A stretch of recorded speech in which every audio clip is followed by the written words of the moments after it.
We are interviewing Mr. Arnold Mellman.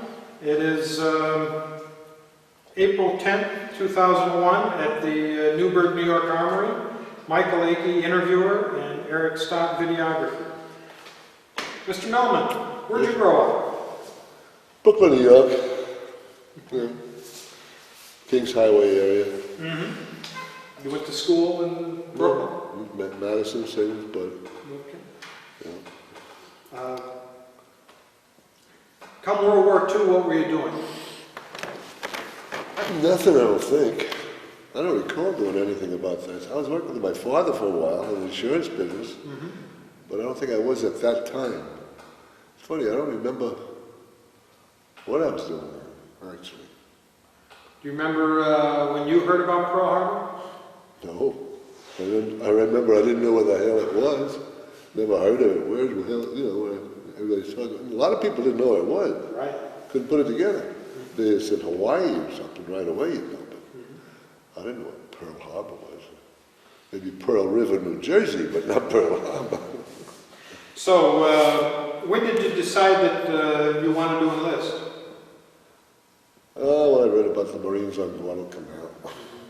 Like all of us, it was a very popular war. We all were pretty gung-ho. We all wanted to go in. And I was one of them. Because my parents wouldn't let me join the Marines. So I had to wait till I was 18 and I told them I'd join the Marines and they let me join and they signed me up while I was still 17. So that's how I got it. And they sent me to Great Lakes Trading Station in Evansburg. What was that like? Oh, it was hot. It was summertime. I never saw a rifle. I remember marching somewhat and sweating and all. It was uncomfortable, but it was short-lived. I think they shortened the amount of time you're supposed to be there because they were in a hurry to get people out in the Pacific, of which I got a short leave home and then put me on a train. I drove across country and came out at Pleasanton, California, which is a naval distribution center. Big Quonset building in the rolling hills out of, I guess, San Francisco area, way back in the rolling hills. And they put me on a heavy cruise to Indianapolis, basically for transport to Hawaii, to become part of the crew that was killed, I guess. It must have been that reason I transferred. Anyhow, she had just been completing her repairs from being torpedoed at Guadalcanal, Samoa. And I became crew there. What was your rating? Seaman first class. And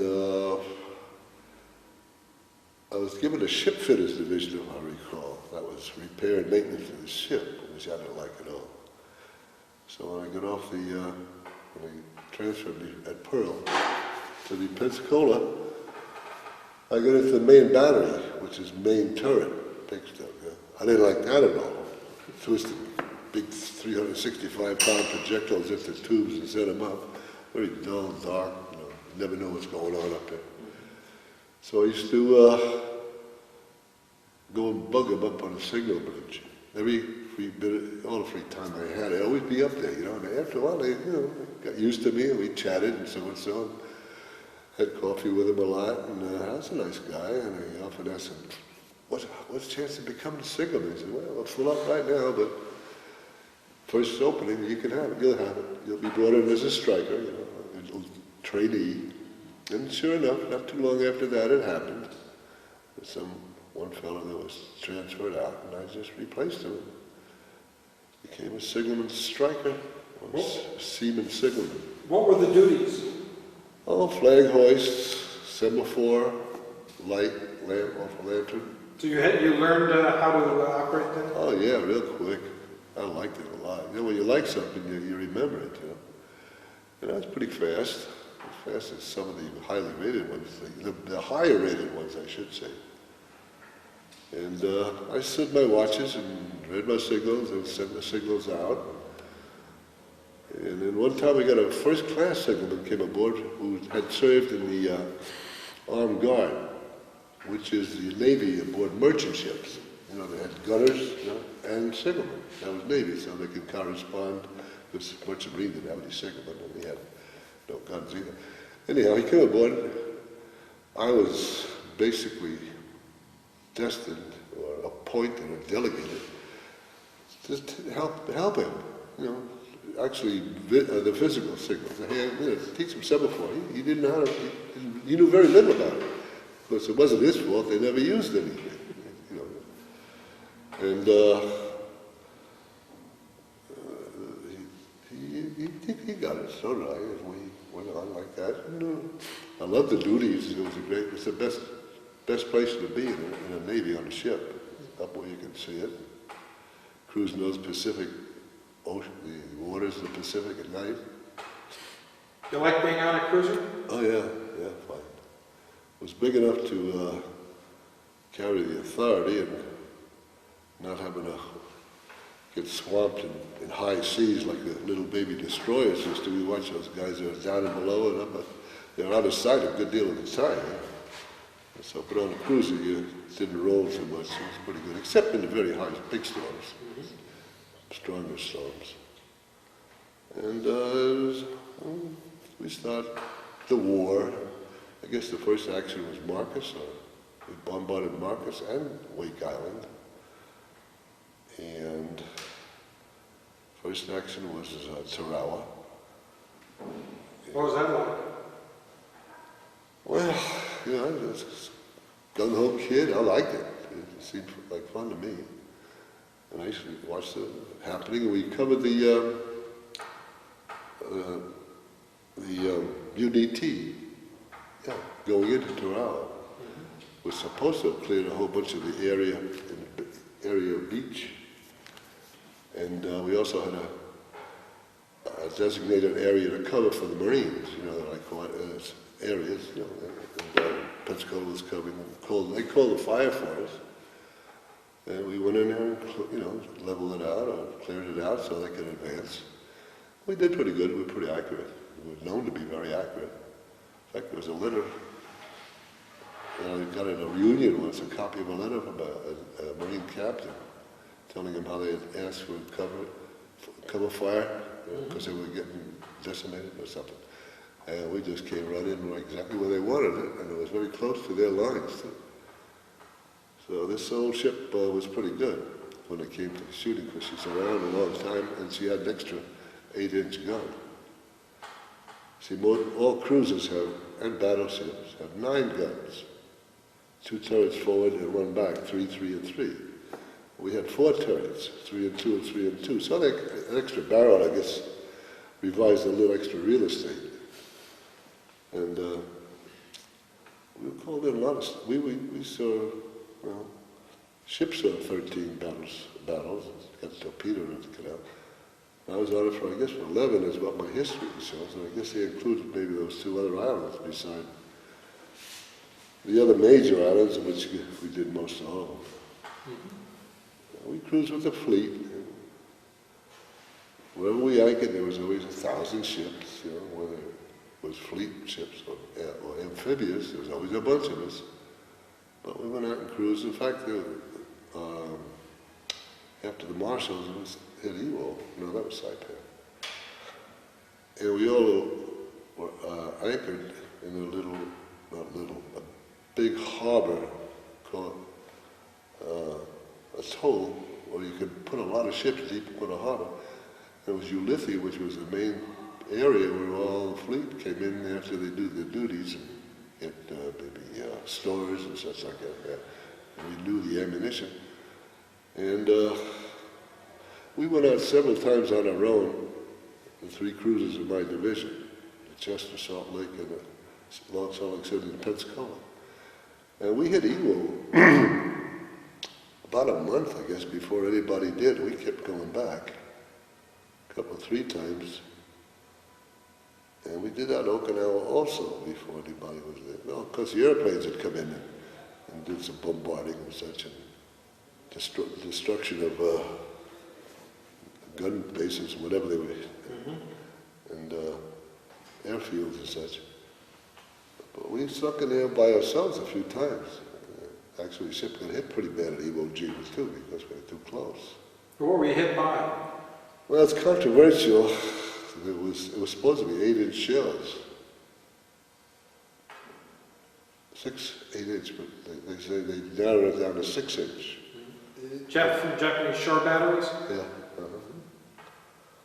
And we were in pretty bad shape there for a few minutes. And the Nevada, which was a battleship not too far away, had saw the flashes of the gun and opened up. And it was like the base of Suribachi is where it was set. And they hit it, and they cleaned it out. I guess one turret also. All it has to fire is one turret. If they were accurate, they cleared out a whole bunch of stuff. And they did. And we limped away and took on temporary repairs. And then went on to Okinawa and bombarded that for quite a bit. A few days, several days prior to the landing. And didn't have any, oh yeah, I was going to say when we were coming out of Tarawa, we were chased by Betty bombers. Cigar, I don't know if you watch the History Channel, these cigar-shaped twin-engine bombers. They were on our tail, and also we were screening in the Independence. Most of our time, a good deal of our time, we screened carriers. And the battleships were further out, and the destroyers were screened us, I guess.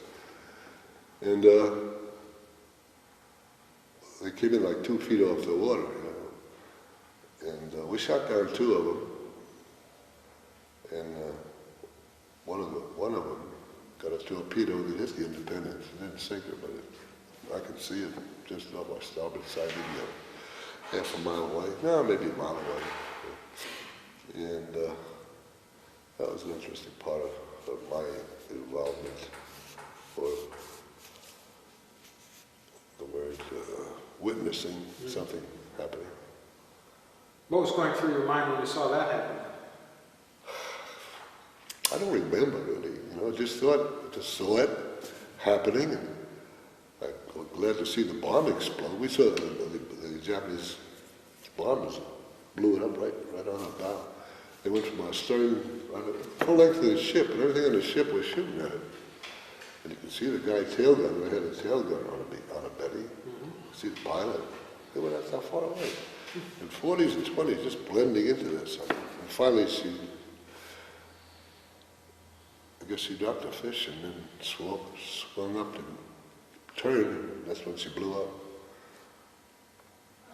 And that was a memorable situation too.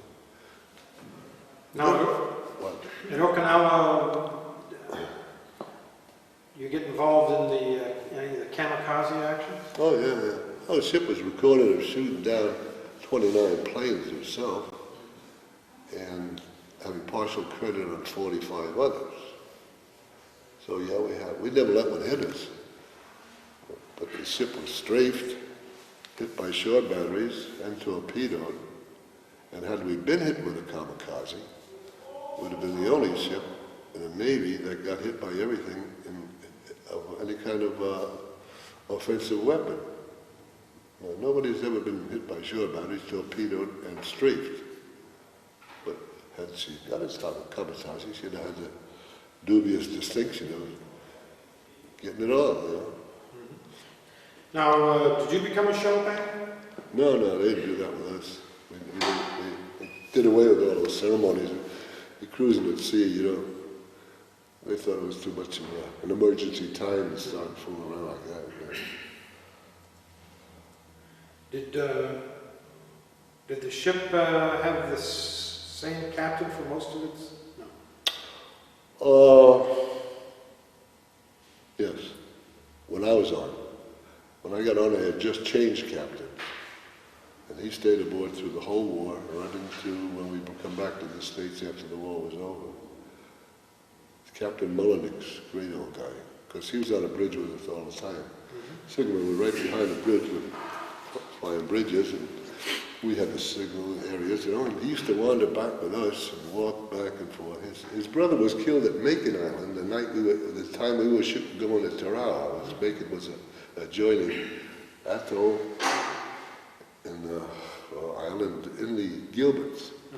When he got word that his brother Admiral Mellman was on the Liscombe Bay, which is a small carrier, was torpedoed there, and he got killed. And he was a sad fella, walking up and down, just like a father waiting a baby, the good boy, you know. But he used to have coffee with us all the time. He was a real grand old man. He was quite old, too, actually. And felt sorry for him. He was red-eyed a lot. And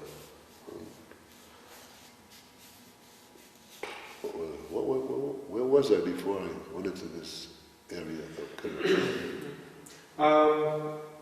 Let's see. We're talking about Okinawa. We passed. Did we go through that already? Yes. It wasn't much. It was the same bombardment, and we were enclosed, but we didn't get hit. And they even shot at us, actually. I guess the Air Corps or Navy bombers cleared them up pretty good, so they didn't have too much offensive, too much shooting back from the beach. Now, your general quarters station was on the bridge? After signal station, a shorter bridge. A secondary section of the ship, in case the bridge gets knocked out, you can do it on.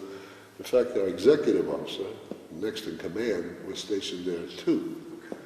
And we got a direct hit there, which killed him, and threw a lot of stuff all through. Everybody on the bridge when I was there, this is the truth, was wounded or killed, and there was 3 of them killed right within it. Between that wall and that wall. That's about how long the signal bridge was back there. About 20 feet. Yeah, something like that. And the stuff, there was a deck about this thick. I guess it was a 3 or 4 inch steel deck separating secondary con from the signal bridge.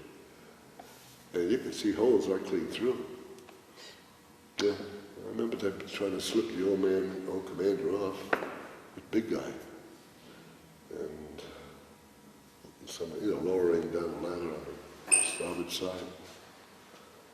And there was a lot of blood and arms, things like that there. So after Okinawa, you were involved in the occupation of Japan? Yeah, went up to northern Japan, Hokkaido, and Honshu, and was scattered around. I was supposed to pull a Japanese light cruiser off the beach that was beached up there because it was hit and beached. Actually, it was a British cruiser that was captured in Singapore. And we didn't have nothing up there big enough to pull it off the beach. But they gave us shore patrol, since I was part of a prize crew, that there's a nucleus of people that can take a ship somewhere. A little navigation, a little communication, a few engine men. And just basically enough because all the ships were ordered to come down back to Tokyo Bay. That's why we were supposed to take it off. But we didn't. We did some shore patrol on a wood smoke odored beach. They burned more wood in Japan, especially in the evenings. You could smell all that wood burning. I guess cold too because Hibachis were there. We stayed there for a while, then some liberty, which was fun. What was that like? Interesting. Like Sapporo, that was the capital. We went in, we got to go to there, and then we went to Otoro, which was the closest to the port city, closest to the ocean where we were anchored just now. Now it's a smaller town, but it wasn't small, but it was smaller than Sapporo. And it was sparse. We went to a restaurant and we get us dried peas and maybe some dried meat or something. And we had money and we had cigarettes. And we used to go down to the mess hall, and we had Arctic weather clothing issued to us, like heavy socks and packs. It was like khaki-colored line, something that we're not used to having, but since it was cold up there, we issued to it. We used to go down to the mess hall and empty the sugar bowl in these socks. Tie them together, put them around your neck, put your coat on, and go over to Japan, whatever, we went to Hokkaido, and that was Sapporo, Otaro, Hokodate, and Aomori. We visited all those towns from where we were anchored when they took us ashore in different places. And we'd dole that stuff out for food and favors. And when they saw that sugar, they were very happy to get that sugar. They hadn't seen sugar in ages, you know. Mm-hmm. They were pretty much starving up there. Everything was sent to the troops. You know, they were even meagerly fed. So that's about it. Then we came back and we were making ready for the A-bomb test, you know, at Bikini.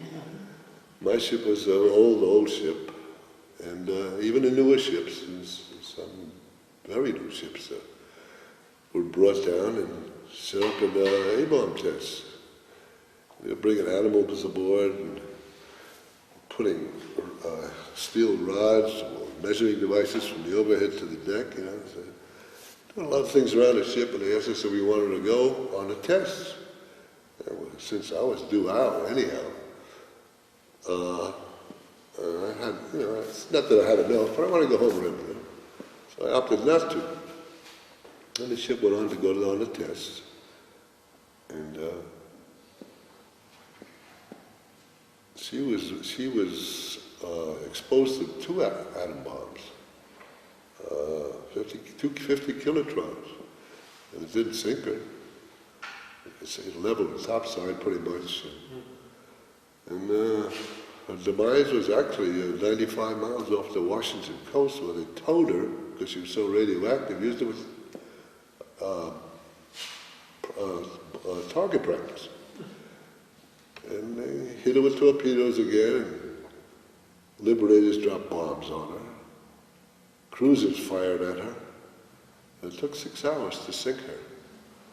And proof of it, I've got a tape of the Paramount News of that day. They took it. And they got the whole thing, and you can't believe it. What's that? Because she had rivets this big, you know, they used to be riveted, not welded, you know. A welded ship, I'm sure, wouldn't have lasted as long. But she took a lot of beef, a lot of hit, had a lot of beef in her. Took a while for her to go, but she went. So when were you mustered out? 46 in San Pedro. Came back to the States. San Pedro. Well, we stopped along the way, if I remember. Picked up Marines at Guam. There's some area there I'm not mixed up in, I'm sure. I remember exactly I'm pretty sure I remember exactly what it was, but in some of the history, the writings of it, we came back to the States and then went back out to Guam. And I don't recall it. I remember coming in, stopping at Guam, picking up the 3rd Marine Division, a good deal of them. They had this magic carpet where ships coming back to the States. You're familiar with it? Yeah, and we picked up the 3rd Marine Division, brought it back to, I guess it was San Pedro again. And that's when I got off and went through the getting out. So then you came home to Brooklyn? No, I hung around San Pedro a while with a couple old cronies. We were thinking of joining the Merchant Marine, saving the money. Well, I had money. We got a nickel a mile paid for you to go home. It was a nickel a mile from where you signed up. And I had a few hundred accumulated. Plus money they didn't pay us. We only got about $10 a month. They wouldn't pay us very much. We had accumulation, you know, payroll coming. I had a nice bunch of money, a fair amount. And we hung around the bars and the old buddies and everything, so saying goodbye and having another drink, and I'll see you tomorrow. We're still in the bar, we're still in San Pedro, you know. And finally, we were all talking about joining the Merchant Marine, shipping around, and saving the money free of having to take a train, is what I did. Well, I didn't, but I took the train to come home. And that's what happened. And what did you do after the war? After the war? I guess I worked for my dad for a while, in an insurance office. insurance broker for 50 years.